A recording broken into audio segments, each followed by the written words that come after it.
Welcome back, Washed Up Walk-Ons fans, episode 242 of the podcast. And because Kluver is a dog shit host and did not get anybody all week to agree to come on the podcast, that you only get the three of us. And so I decided that in this introduction, I'm just going to take you guys on a little story time with Drake. And the story time is about myself, and it is about my last week of my life. About a week ago, I got a blue belt promotion in Jujitsu. And today just so happened to be the Arizona State Jiu-Jitsu tournament. So about a week into being a blue belt, I was competing with some pretty good guys today and did well in my first couple of matches, got a couple of good submissions, made it to the finals, and ended up getting a touch of a robbery. Won't say I got fully robbed, because if I'd have done better, I'd have won, but got a little robbery, ended up losing the finals. So I am the bridesmaid today, and you guys are getting me fresh off of, not being the one getting married and getting the gold. I'm just the little bitch that holds their torch. Why do you seem chipper, though? What were you going to say, Kevin? I was just going to say, hey, you gave it your best, and that's all that matters.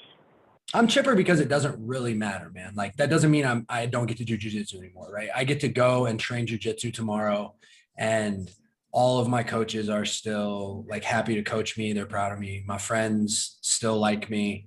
I gave a very, very good effort. And if that match happens in a non-sanctioned place where there isn't a 10 by 10 square that you're forced to stay in, if that match happens in the gym, I actually win that match twice, because I had a submission sunk in 2 times, and he crawled backwards out of bounds once and forwards out of bounds once when I was submitting his legs, and he didn't get penalized for either one of those things. So if it happens in the gym, I win the match twice, but it happened with a referee, and the referee called a halt and stood us back up.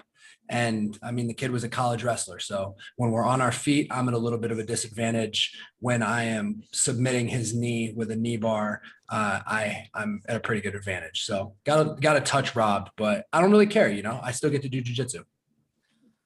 Are there weight divisions in jiu-jitsu, or is it just by belt level? Yeah, so there are weight divisions, and I was competing in the 208 weight division, but I weighed in at 200 on the dot. I was 200 with a 0. And lean guy. I was talking to my opponent, and he said that he cut 12 pounds to make weight today. He was probably about 1.5 to 2 inches taller than me, and he looked bulkier than me as well. So there was a little bit of a size discrepancy, but I definitely don't blame that. Like, I just lost, I like the quote, I could have won if I did better. Yeah, I mean, I really could have, because I had opportunities I was up 2-0, and then instead of playing it tactfully, whatever, yeah, I played it like a dog with rabies, and I just went to attack him. But I was a little bit tired, and I was a little bit sloppy, and he took advantage of me doing something silly. Kevin, you have any more on that? No, sounds like the dude you're wrestling with or grappling with was, quote, Coach Wallace, a little bit of a dude. He's a little bit of a dude. Where does blue belt line up, and like how many belts are there? There are 5 belts. You go white, blue, purple, brown, black, and they call blue belt the sandbagger division, because a lot of people will get to blue belt and then not look for any more promotions. They'll dodge promotions and things like that. And there's people who will be blue belts for 6, 8, 10 years. And they'll still compete here and there at the tournaments that they decide to each year, but they never get promoted. So they just kind of compete at the same level forever, which is kind of shitty. But like I said, this kid had been a blue belt for 5 years and I've been a blue belt for 7 days. So it's kind of what it is. I lost 3-2. He couldn't submit me. If it goes 10 minutes, maybe I get him because I'm going to get a hold of his leg again. I'm going to get a hold of his arm. At one point, at the end of the match, I had an armbar triangle variation that I was trying to finish, but he was heavy and he was on top of me and it was tough to get him. I was tough to break his posture. So why would you want to stay in your belt level? Like, are you just happy with playing with the B team Bombers, or like? Well, the B team Bombers. Well, so here's the thing: is like in training, they're still learning things, right? So if they're going to training a couple, 3, 4 times, probably 3 times a week or so, it's not like they're not still leveling up their jujitsu knowledge, but they still then when they compete, they get to fluff themselves up a little bit because they compete against a little bit lower competition than maybe their tenure in the sport would call for. And so they just get a little bit bigger of an ego boost when they compete. But I mean, they're still getting the same training in the gym, regardless of their belt level. Yeah, I mean, it's like the dude who's a senior in high school playing on the JV team and feeling cool about himself because he's dropping 30 on the freshmen and sophomores. Yeah, that's a pretty good analogy right there, Kev. There's a couple of those guys at M-Town when I was around. I could name them, but I'm not going to do that to them. No, don't do that to them. There seems to be a vibe and almost a giddiness to your voice and how detailed you were about your day that I feel like probably comes from, it doesn't matter that you lost. Like you were actually very happy just to be in a competitive environment today. Well, I learned a lot from that because I didn't know exactly what game planning in jiu-jitsu meant, right? Like my coach always jokes, like he's like, we take you to a tournament and then we just take the leash off your shot collar. We take your shot collar off and let you go. And that's kind of how I was competing today. Like the first couple matches, I attacked like a rabid dog and I took their necks. I choked both men until they tapped out. And then we get to the finals and this guy was my equal. Like I won't call him my superior because we went to a 3-2, basically ref's decision in 6 minutes. But I mean, it was a much tougher deal. And I learned a lot about instead of having foam coming out of your mouth the entire time, if you're up, make it hard on your opponent to score. And that's not something that I did. So that's something I'll be better at going forward. It's interesting because, and also, I just want to congratulate the Watch Up Walk-Ons audience there. That was a 10-minute conversation that was basically between Kevin and Drake, and you didn't have to hear me talk at all. So you guys probably just had the best 10 minutes you've had in 242 episodes.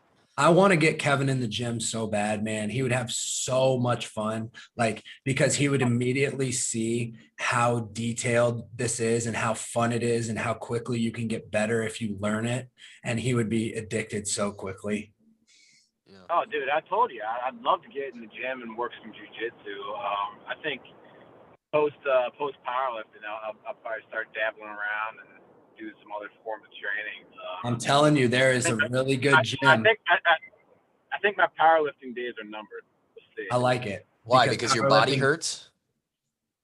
I just had a few setbacks, and it's just getting annoying, where like I get ready to set a new PR, and then I have like a setback. Like I pulled my pec a month and a half ago. I had back problems here a few weeks back. It's like, and here's the other thing about powerlifting. It's hard to get ahead, Yeah. Here's the other thing about powerlifting is that you hurt yourself. For your body.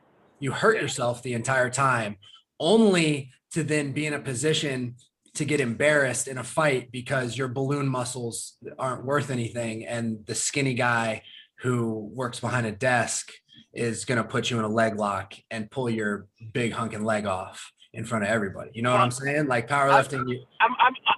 I'm under no misconception that powerlifting translates to fighting. Okay, like I'm not a bodybuilder here. I'm not out here to look good in the mirror. I'm out here just trying to be as strong as I fucking can because I think it's fun. But it's becoming less fun. I don't know. I'm gonna give it one more solid go if I can stay injury free for a few months and try to do a competition. I think come the turn of 2022 that we're gonna be switching modes of training here a little bit. I got to get you guys both into some CrossFit. Oh, yes. CrossFit's not on the list, man. I want to start doing some triathlon training, and like I said, I'll probably start dabbling in jujitsu a little bit too. I love to hear that, man. There's a good gym right next to the gym you powerlift in. So just instead of going in the door to the left, I think you just go into the door, a couple to the right, and find your way in. Bring a gi, white or blue only, and enjoy yourself. And a rate. Choked out by a grown ass man. Or grown women, because the first time you put a gi on, you're going to get choked out by women. And that's a promise, because you don't know what to do and it sucks. Hey, man. If that's what you're into, man, I don't know. I was watching. Have you guys ever seen New Girl? No, dude, it's actually a funny show. It sounds like it. Do you know what it is, Drake? Or are you just judging based off the title? I'm judging the fuck out of you is what I'm doing. Okay, well, if you watch New Girl, anyone who watches New Girl out there, there's a character named Winston, and he's kind of like the awkward one who, I don't know. It's a sitcom, and there's this episode where they're having Thanksgiving. It's very, Kevin, for you, it's very, it's almost like It's Always Sunny a little bit. Like every episode is based off these dumb premises, like just a simple, stupid fucking premise. And so this episode was, they're having Thanksgiving dinner. There's 4 or 5 people, 6 people actually, that are all friends on the show. And they all have to bring somebody else for one of their friends to bang. And they're calling it Bangsgiving. Yo, okay, now I'm in. Here we go. Giddy up. And how is this trans? Where are you going with this? Well, you said, I don't know what you're into, being choked out by women. And it made me think of this one character's quote, Winston. So they realize that this is their plan, right? And they start talking to each other. Everyone's like, oh, I'd like somebody that's like tall, dark, and handsome. I want somebody like this. And Winston from out of nowhere goes, I just want to be slapped around a little bit. And everyone gets really quiet and just looks at him like, okay. It's actually a funny show. You said triathlon, half marathons in 2 weeks, by the way. So that is coming up. How you feeling about that pace bet you got with yourself, pal? You know, because that pace is just asinine for somebody who used to be fat, somebody who's still very short, and somebody who's just not built to do shit like that. No. If you actually beat that pace, I'm incredibly impressed. Like, I'm floored. Yeah. It's an 8:03. It's an 8:03 for 12 miles, 12.4 miles in a row. No, 12.1. 12.4. 13.1. 13. This race isn't quite a full half marathon because it's the old dam to dam. So you actually run, like it's based off landmarks. Also, people, that shows how much I know about running. I said 12.1 and like with very much confidence, like, no, idiot, you're saying it wrong. Yeah. Hey, fuck boy, it's 13.1. I think 12.4 is actually technically a 20K. So for those that like, so for those that like the metric system, you know, the pace is 8:03 at which I'm trying to run those miles in. Not this coming. Why not just 8 minutes? Just run it 8 minutes. Well, because because then at the end of the race, that would be sub 1 hour 40 minutes. So I could just be like 8 minutes, but then you take that times 3 seconds, and then I'm shooting for like 1:39.24. And I'm just trying to go, which would be great if I could just run that. How I'm feeling about that has been not the most confident, but but somewhat confident. And then I wasn't planning on really talking about this, but I potentially have been dealing with the vid for the last 3 days. So Yikes. doesn't do a How's lot. your respiratory system? Doesn't do a lot for the lungs. So the fact, if I don't know for sure, but if that is what this has been, then getting that 2 weeks before your half marathon probably doesn't bode well for trying to hit a goal pace. But I don't give a fuck. There's no excuses. You're gonna go out and run it. There's no do your best, and you're either gonna beat the pace or the pace is gonna beat you. And you're either gonna be me right now, and you're gonna be sad for a bit, but you're gonna be like, hey, fuck it, I did it anyways. And I was close. Or you're gonna beat it, and then you're gonna feel like Superman. If I feel good, here's how I think it's gonna go. If I feel good about halfway through at like 6 or 7 miles, I think I'm gonna have a decision to make. I think that's where my training has brought me to.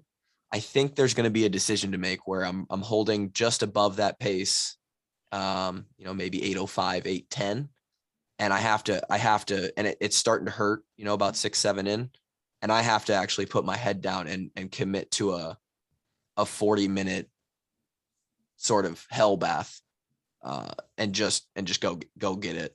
40-minute hell bath. So we'll see. Hey, all I know is that David Goggins ran 100 miles without training and started pissing blood and shitting himself. I think he can do it. Just it's not that hard. Just go run. Right, just run faster, right? Yeah. No, I understand. I understand the theory, the strategical game plan. Sometimes that shit don't work like you want it to. Running is really interesting. You actually tap, I think, probably every athletic avenue can make you sort of check in and learn things about your body and your physical capabilities in different ways. Jujitsu, I'm sure, does that plenty. Powerlifting, I'm sure, does that plenty. Long distance running, there are some interesting, things that you learn about yourself. And some interesting thoughts that you have. All three are very similar because, like, in jujitsu, you spend a ton of time in shitty positions, like just getting buried in shitty positions, having to think about it. Yeah. In powerlifting, that's all you are, is getting buried in shitty positions. You just have lead. You just have rusty lead burying you at all times. Yep. And running is like the sickest form of self-torture. Yeah, no, you go when you train, are you alone with your thoughts, or you pop in the AirPods? What do you do? I don't listen to music, so Shut the fuck up. You guys know I'm a little bit of a psychopath. I do listen to podcasts, so it's not completely silent all the time. Some days there will be silence, and I'm okay with that. And I just learned, I think we've been over this before, but when I started lifting in 5th grade with my dad at the high school, he didn't know how to turn the radio on. So I just lifted in silence, and I got used to doing that. So I lifted probably 5th, 6th, 7th, 8th grade with no music. And so then by the time we made it to high school and there was actually weights, I had kind of fallen into, what I knew. And so is that why you're not cool? Is because you just didn't get cultured by music? Probably. Yeah, that's probably it. So that's why you're just the Minecraft kid instead of like the life of the party guy. Which is ironic because Minecraft has a banger soundtrack. Kevin can attest. Put you right. So yeah, I listened to podcasts last year when I ran this race. I listened to Goggins when he went on Rogan. I'll tell you what, if you're going to listen to anything that's not pump up music, listening to David Goggins tell you ain't shit and that you're a pussy, and you're a pussy over and over again, that might be as motivating as it gets. So I'm with you there. Speaking of, Kevin, you missed it, but when we had Drew on Friday, at the end of the podcast, Callie, she had been kind of in and out of the podcast, had several features, and at the end, she came over to the computer and called Drew a pussy right in the microphone. So, it was pretty fantastic. Yeah. Hopefully I was sorry to miss that one, man. I really wanted to be on that one. No, I know. And unfortunately, Drew, most people, even Kevin, he can make general regular, somewhat regular podcast times, Drew Ott, that guy's hard to pin down, right? And he's out. I mean, they're literally on the farm. They have no cable. All they do is farm and tend to their cattle, and I don't know what else. Touch each other's butts. Yeah, he said, probably fornicate and eat their diet. He said all they do is drink beer, eat eggs, and eat steak. Kevin, is what Drew said his diet consists of now, which I thought would. That just sounds like a D1 athlete right there. Right. That's a diet that will put you on a trajectory towards success. Yeah, and honestly, if I walk into your house, Kevin, and all I found in the fridge was cases of Busch Light, raw meat, and eggs, I would not be surprised at all. So there is some other stuff, but all three of those things are accounted for. Yeah, no, that doesn't surprise me at all. But yeah, that was funny. Good episode, and I hope this is coming out on Thursday. So we actually recorded this on Sunday. You guys are listening to Drew Ott a day after we recorded this, and then you'll be listening to this on Thursday. So hopefully you guys you like that Drew Ott episode. The Patreon members, a couple of the Walk-On Army who have already gotten access to that episode. It came out today on the Patreon feed. We have several good responses already on Drew. So some of it was hard to peel answers out of him. It was, dude, and I feel like I did a shitty job. I was like, sometimes he was very eager to shit right down your neck. So I think the people are really going to enjoy that. More comfortable on with shitting on other people, less comfortable with talking about himself. I felt like I took a step backwards as a podcast host with Drew as a guest. I did not perform. To be honest, though, I'm not sure I came with a lot of backup, man. Like I asked him a few questions. I got him rolling a couple times. Yeah. Like I did what I do, but there's a few times where you were stuck trying to ask him a question. And I was just sitting here letting you be stuck. Like I was just like, my mic was muted. And horrible co-host. Like, I'm going to let you sit in this horrible co-host. Right hey. Horrible co-host. I'm gonna let you eat all the dicks right here and just freeze up. Yeah. And I'm just gonna. And you know what? And you know what? And I know that. And fuck you. And we haven't announced it yet. Still, we're kind of keeping on the back end. But maybe by this point, there's some. We've been teasing it. The Patreon members know. We told them. We're rolling into a situation where the financial outlook of the walk-ons is going to increase a little bit. And I was going to start paying Drake and Kevin a little per diem because we were going to actually be at that point now. And I am withholding Drake's and I'm going to spend it all. So no, what you're going to do is you're going to put it in Bitcoin without asking anybody. You're going to tank our fucking accounts. No. Which, by the way, Bitcoin is up from where we bought it. So we have. Let's go, baby. Kluver making money moves. Yeah. So I have made us money. I have made us money on that investment. So that is that.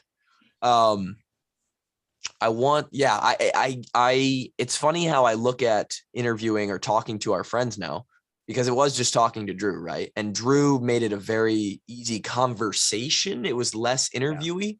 But at the same time, it was hard to get him to go long on answers. Well, the thing is, if we would have just had a conversation and it wouldn't have been about his football career, I know, or like wouldn't have been about him, we could have had one hell of a conversation. Well, yeah. But all it would have been was just wildness between the three of us. Yeah. And I just look at that as that's my job now is I want to provide these aren't just, sometimes the guests come on.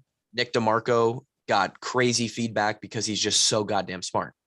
Did he get a lot of feedback? Oh my God. We got so much response from the Dimarco episode. I thought everyone would be confused as hell. So people were just like reposting that one, just saying, hey, you got to listen to this, huh? I probably was reached out to on our accounts on social about the Dimarco episode more than any other episode this year, aside from maybe James Morris.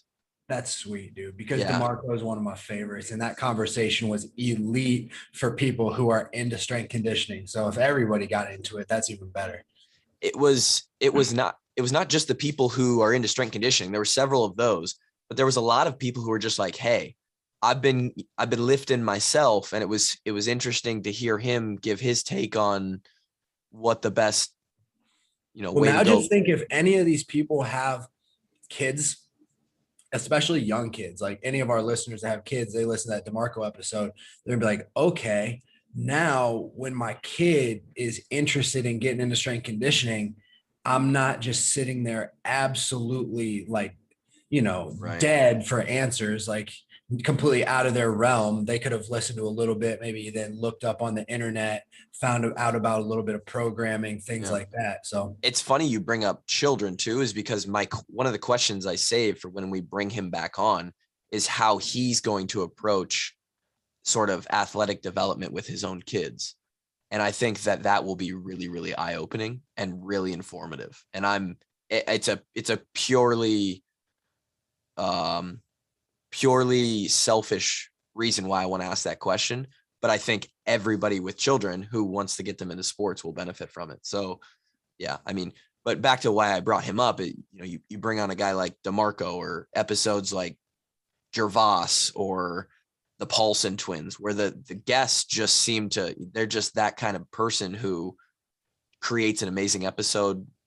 We got to get back with the Paulson twins for the, I guess we can't do Wisconsin because that's always Macon, but for one of the game, for a trophy game, you know what I'm saying? Because they're just like two big old hogs. Yeah, the bros. We got to get them back on. I agree. But and Ott is plenty of a character himself. You guys heard from him all the nuts, crazy stories that he was telling, and just kind of the oddball character that he is. But as the host, I really want to be there to pull out good content and good answers from our guests. And I don't. Did you guys ask him about his moped trip back to Nebraska? We did. And he was like, yeah, I just, he said, I asked him if there's any hiccups along the way. And he said that the only thing that happened was like a semi drove by him and like blew the doors off him or something like that was his quote. Like he got completely shit on by some big truck. Shit on completely. But yeah, man, he's just like, I felt like I gave like a C performance on the Drew Ott podcast. And I felt like I was back in Iowa because I gave a lot of C performances at the old U of I in the HHP department. 72, 73. That was really my jam. I saw a lot of low 70s on my test scores. And that's what I felt like I got. Except when you looked over my shoulder. Except if I was cheating off Drake or maybe just comparing answers, allegedly. And sometimes then I saw 80s or 90s, which is good because. Which is ironic because I'm the dumbass on this podcast, you know? Yeah, we all have our own kind of, we all have our own lane. By the way, I loaded this because we missed Kevin and then I forgot to play it. So Dolph, Kevin Ward, good to see him back out there. Good to see him back out there in the podcast. You didn't hear that? That is absolutely tremendous. Yeah. Someone sent us that like a year and a half ago and they're like, you should play this every time Kevin hasn't been on in a while. And then when he comes back on, we just. Kevin Ward, good to see him back out there. Yeah. Dolph comes in and welcomes you back to the podcast. Maybe you are good. I'm very curious. I'm very curious what that would have been from. I believe you. I had to go in and clip it. And so I remember watching the series. I believe you got like injured or something, or you looked banged up after a special teams play and you might've missed a rep on the next special teams play.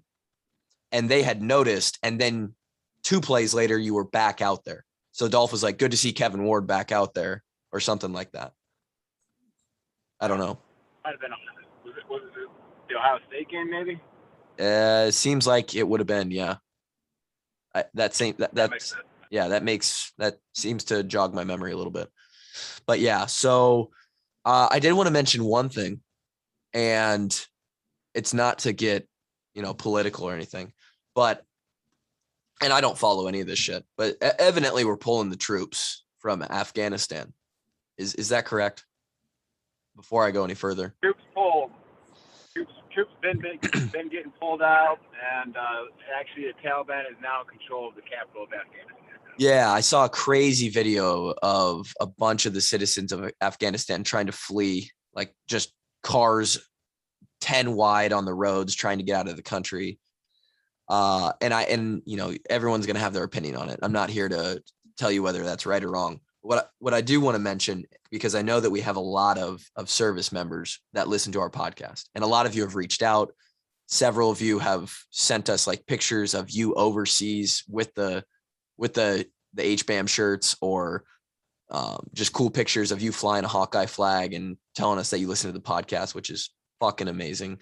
And not that I'm real good at empathy, but I can't imagine that it feels good as someone who probably, you know, potentially put in a lot of work in that country for all of that to kind of, you know, go away and maybe feel like it was for nothing. So I just wanted to give a quick shout out to the service members and say thank you, because even though it may feel like your work was for nothing, it wasn't. And this podcast at least respects the fuck out of everyone who serves our country. And, big vibes. Big vibes. So shout out to the service members. And if you served in Afghanistan, you are a legend to us. A couple things Hawkeye related, since this podcast has been 30 minutes of just us. Feels like a good episode, but I don't know. Like, yeah, some fun. Caitlyn Clark just won gold and was the MVP of the tournament for the junior national team. She's potentially one of the best. She's otherworldly, huh? Yeah, bro. It's the third time she's won gold on the junior national team. She was the MVP this time. Over the course of like 7 games, she scored like 100 some points and had a crap load up. She's elite. So Iowa basketball for the next, 2-3 years is going to have the best basketball player in the country, which is absurd. Luka Garza in the summer league is showing out. Is he? Dude, I'm so hyped because I knew he could do it. In front of LeBron and the Lakers last night, he dropped 20 and 12. So I think he's turning a lot of heads, and he's really the highlights when he hit a step back 3 last night in somebody's eye. He's put on a few sexy post moves down in the paint, and he works harder than I tweeted it today. He works harder than everybody. He actually was quoted after one of the games, and he said, "I know that every guy in the league can beat me in a 3/4 court sprint, but I know that not every guy is going to give that effort, and I'm going to give that effort every single second I'm in the game." And so Luka knows his role, and he knows that he's going to beat him with effort and intensity. And that's a really tough place to be, because it's nice to rely on talent. Like if you can just jog around and be really talented, that's a whole hell of a lot easier than having to bust your ass 200% of the time. But Luka does it anyway. And he's going to find, I think he's going to, a lot of people have been skeptical that he's going to make the Pistons roster, but at this point it's looking like it's going to go the other way. It looks like he's going to be in the league and be a factor for the Pistons. So, and we're just going to say that we called it on this podcast because we've been saying that he has a place in the league. He may not be the best player like he was in Iowa, but he has a place in the league. I actually saw an interesting stat. When a center has won the Player of the Year award for they went back over the last like 30 years. If a center wins the Player of the Year award, all but once the player has been drafted first overall in the draft. There was one other guy that got drafted second, and Garza obviously fits that criteria and was drafted 52nd. So he's got a lot of doubters, but he's just gonna keep draining 3 balls and probably collecting checks, and people can doubt from their couch. Cheeto fingers in the house. And then finally, yesterday was Kids Day in Kinnick. So first sort of, they're about 9 days into camp now. And I don't know how you guys felt about Kids Day. It was sort of, it was a little bit of a nuisance. You're in camp. You're like, oh, okay. It's good to see family. Family comes, you get to see your family a little bit. I think even senior year, we got to like go out that night, or like as a junior or senior, we got to like hang out with our family for dinner on that night during camp, and then they'd bring you back to the hotel.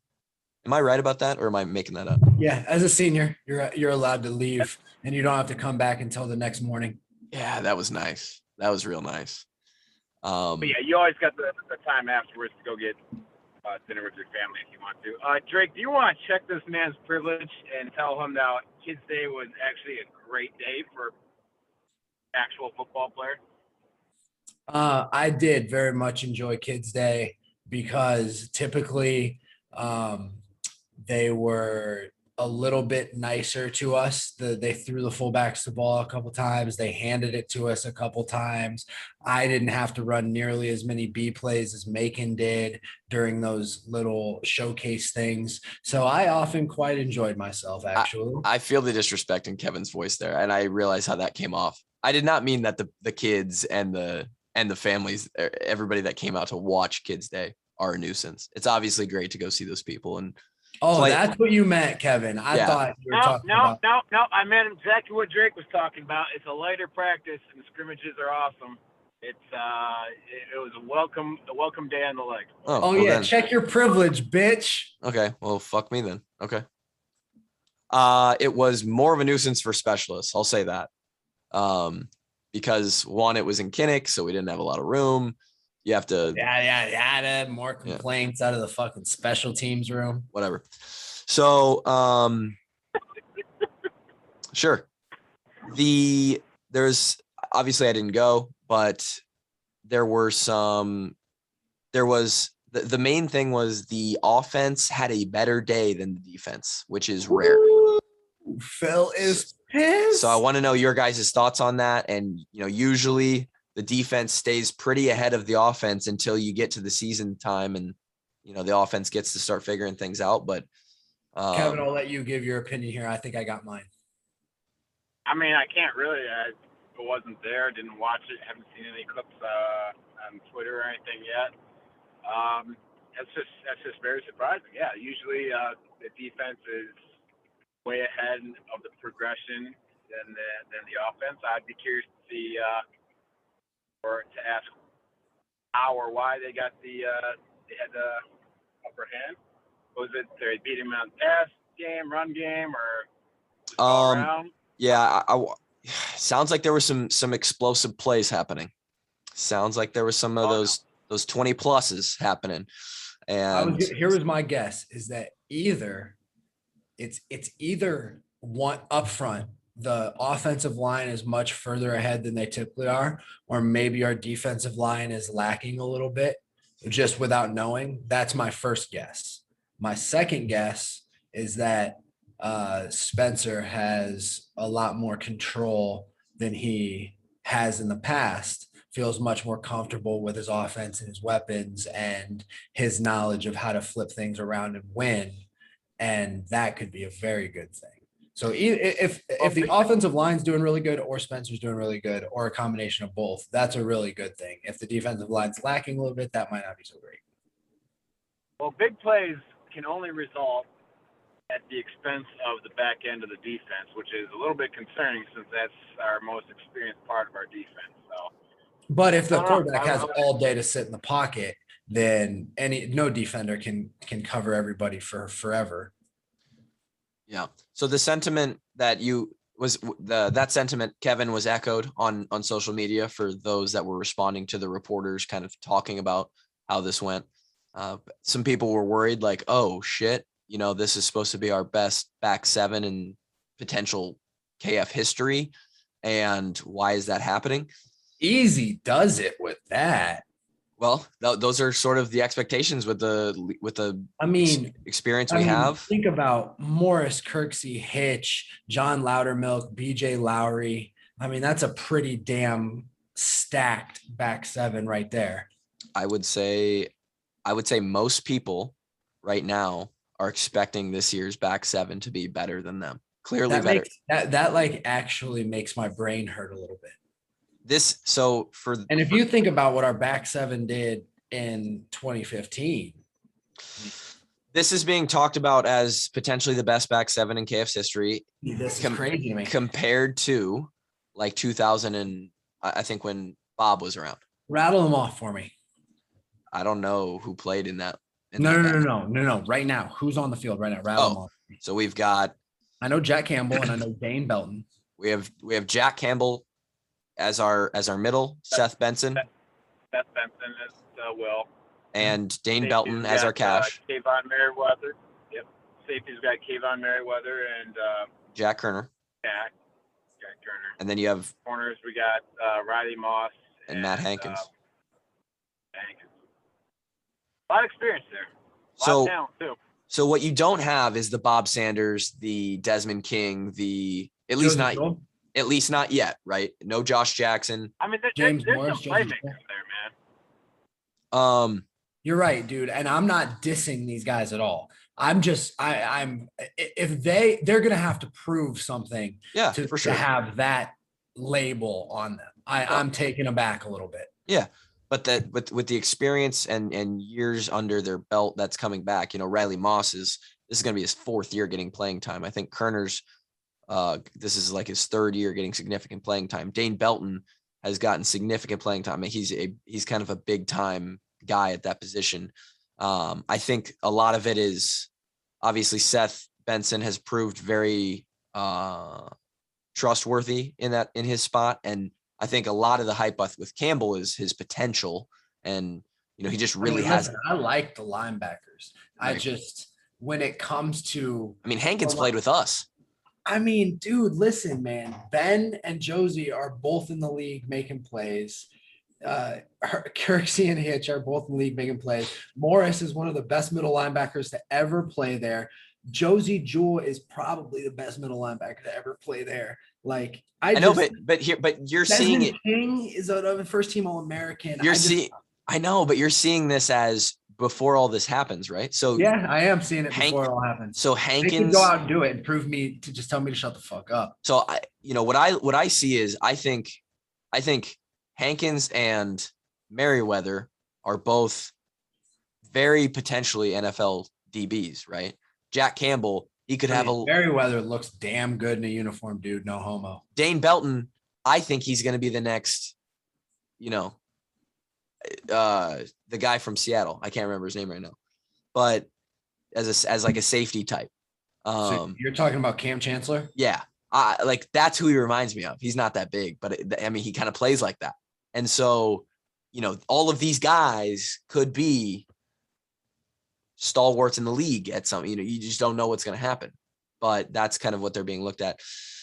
Anyway, I think going back to what you said, Drake, the reasons why it sounds like Spencer has clearly separated himself and taken the step here. I would expect him to. He has all of the real game. Don't want to say I told you so or that we told you so, but also we told you so. And one thing, we talked about all his missed reps last year. And one thing we didn't even consider, and KF said this in the press conference this past week, was that not only did they miss all of that time team-wise, but out of the days that they did get available to them last year during COVID, Spencer was quarantined for 30 plus of those days. Wow. Because of contact tracing with guys who had gotten COVID. He didn't have COVID during any of that time. So not only I don't know how we expected him to do well at all last year, considering his situation. Sounds like he has taken the next step. He's clearly the number one. Padilla and Hogan both struggled yesterday. When you learn from real live game experience, it's totally different than learning from practice or in the way different. It's so different. The pressure that you feel and what you learn about yourself and how you particularly need to handle things under pressure. It's so much different. You can't replicate it, and you can only try. And so I think Spencer's taking that next step. I think that's exciting to hear, man. It makes me excited to hear that it's because the offense is playing well, that they got the better hand. If it's and not like communication, blown coverages, and blown assignments on the defensive side of the ball. Right. And because it's Phil Parker and we know who's playing there, they've got the experience. You got to assume that those guys are probably going to get shit figured out by the time, you know. Sometimes you think you're a little sweet and you need a little kick in the ass, and then you right the ship. Maybe. I think Phil might have said something along those lines today. I think there's a chance. So to his guys, which I'm sure they appreciated very much. It seems like to me, again, the 3 question marks this year for you guys who don't really have your finger on the pulse quite as much as I do are the tackles on the offensive side of the ball, the entire defensive line, sans Van Valkenburg, basically, and then Spencer. So I think that the offensive line is actually a little bit further ahead of where people thought they might be. Sounds like the 2 tackles did really well. Something that is unfortunate, and also the most Iowa thing ever. Kyler Schott is going to admit. What? What did he just say? Kyler Schott's going to miss probably at least 1 game, potentially a couple, because he hurt his foot before camp baling hay. So Shooter is going to miss the Indiana game and potentially the Iowa State game. Not great for the interior, kind of the strength of our offensive line. That hurts, man. That's my favorite player. Yeah, but it's next man in. And we just talked about camp beating people down, and this wasn't even camp, but that shit happens. And at least when he comes back, the rest of his body's healthy. Yeah. It might take a second to knock the rust off, but yeah. They don't give you that, you don't have a player go down. They don't say, all right, well, it's 10 versus 10 now. You just got to fill in the guy and hope that guy's ready. So I think Justin Britt is who has been replaced, and he's kind of a big time recruit that we got. And I think he's been doing well. So it sounds like he's stepped right in, which doesn't surprise me. And I think skill players all look good. Evidently, the running back stable is a lot deeper than I think people imagined it would be. Obviously, we have T. Good, but they said Ivo looks like he looks the best he's ever been, which is awesome to hear. Kevin and I got to talk to Ivory at the Legacy event, and to hear that he's finally kind of healthy. He's had a few injuries during his career. That'll be fun if we can get him at full strength. And then some of the running backs, Gavin, I think his name's Gavin Williams, and a LaShawn Williams kid from the Chicago area. Both of them are running it all over hell too. So we got a stable, and I think we got a decent line. And if Spencer can, just toss that thing to a couple guys every once in a while, it's going to be an interesting year, boys. Going to be an interesting year. So I'm excited. You guys want to talk about I think the over-under for Iowa wins is 8.5. 8.5. 8.5. Are you guys prepared to give your prediction on that? I don't know if I've done really enough research to really think about it. I think I'm just going to go over because I believe in the guys. That's purely off belief in the guys. I know. I, quite frankly, love the over. You love the over. Now this is an interesting development. As we know, I think do we have awards winners on the soundboard? Is this? No, that's not it. What an amazing sound! The disrespect out of this man. That was pretty okay. I will C+ on the Drew Ott podcast. At least an A- on this one. Yeah, we'll get the awards winners. I swear to God, we had it. Yeah, there we go. Kevin.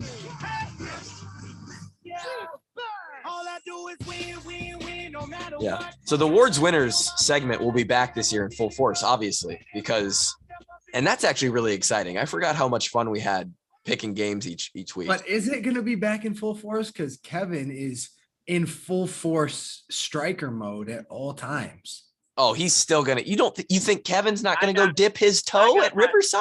I got my finger on the beat of college football. Don't you worry, man. All right. I ain't gonna fuck around with any of those other sports because I am not good at it. Well, you got it. Listen, you got to play in the watch the walk football, I'm a college football Big Ten picker. That's all I do. You got to play in the washed up walk-ons fantasy thing. Kluber, set that bitch up. Yeah, I got to set that up. You quit saying I got to do it. I'm going to leave us with this. We talked a lot about the creek run on the last podcast or 2 podcasts ago, Drake. And I got absolutely shit on for how many times I went back and forth and said creek on the YouTube comments.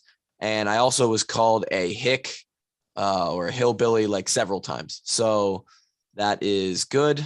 The listener base shits on me just as much as my friends do. I'm glad that they shit on you too, because it was bad. Yeah, I honestly, listening to it made me want to hurt myself, and it was me talking. So, you guys think it's easy to just get on a mic and speak for a bunch of time. Every once in a while, you sound like an asshole. Okay.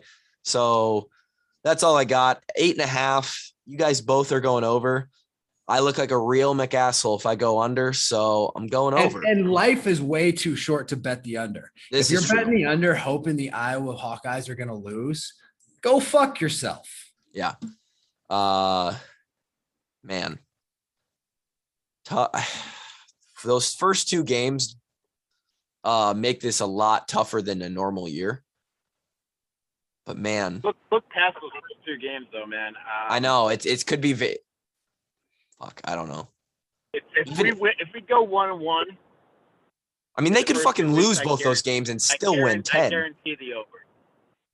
If we go 1-1 first 2 weeks, I guarantee the over. I would agree with that. And I even think that, not that we would want to speak this into existence at all, but if for some reason we go 0-2, granted, tough confidence hit in the early season to kind of regather that. But hey, it happened last year, 0-2, and then we went on 6 in a row.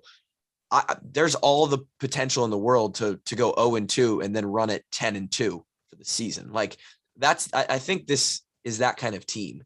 Yeah, I mean, they're saying Penn State's bad. Yeah, I don't think they are. I'll believe it when I see it. Yeah. Wisconsin's coming off a down year. I don't know, man. I don't know. I like the Hawks. I like our schedule. Here's what I like about Iowa is we're never out of any game. Never. Ever. So I think also, I believe we still have this stat going. I read it the other day.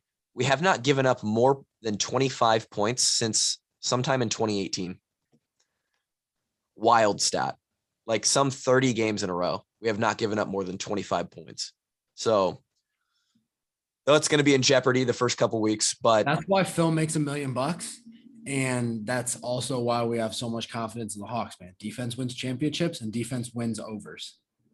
It's true. It's true. That's it. 2:42 on a Thursday. Hope you guys enjoyed this episode. The games are getting closer and closer by the day. So Hawkeye football incoming.